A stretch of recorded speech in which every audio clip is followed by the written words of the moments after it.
Around 2 million dehumidifiers are being recalled because they can overheat and catch fire.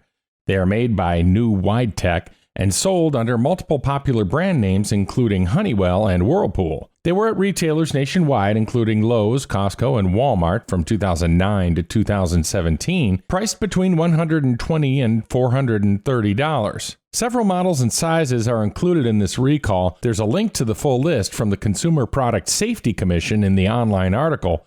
Geoff Petrulis for CBS Local News.